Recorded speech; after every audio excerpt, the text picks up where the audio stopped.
14 lakhs is not a small number.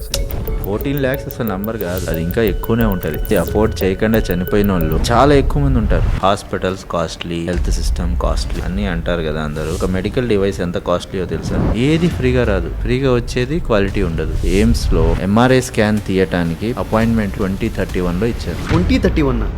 మా friends కూడా కొంతమంది ఉన్నారు, రెసిడెన్షిప్ చేస్తా, వాళ్ళకి రెస్ట్ తీసుకోవడానికి కూడా టైం లేకుండా.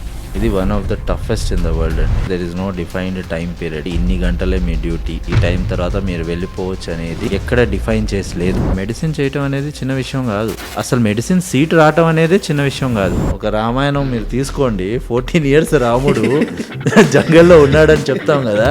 MBBS టు నువ్వు ప్రాక్టీస్ లోకి వచ్చేది అదొక వనవాసమే.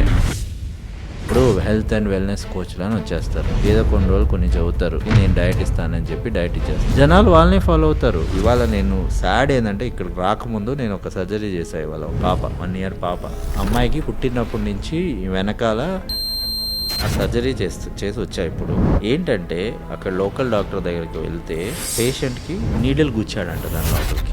ఆయన అసలు డాక్టర్ కాదు, ఆయన RMP అంటారు. అంటే 2వ రోజు పాపకి కాలు పడిపోయింది 2. ఎందుకంటే డైరెక్ట్ స్పైనల్ కార్డ్ని ఇంజర్ చేశాడు ఆయన. మళ్ళీ చెప్తున్నాను, ఇవన్నీ ఇండియాలోనే చేయగలుగుతాం. ఇవన్నీ జరుగుతూ ఉన్నప్పుడు ఫ్యూచర్ జనరేషన్లో డాక్టర్ అవ్వాలని కూడా ఎవరు అనుకోరు. మన మెడిసిన్ని ప్రాక్టీస్ అంటాం, లాయర్ని ప్రాక్టీస్ అంటాం. ఎందుకంటే we practice every day. We are not perfect. Every day we practice.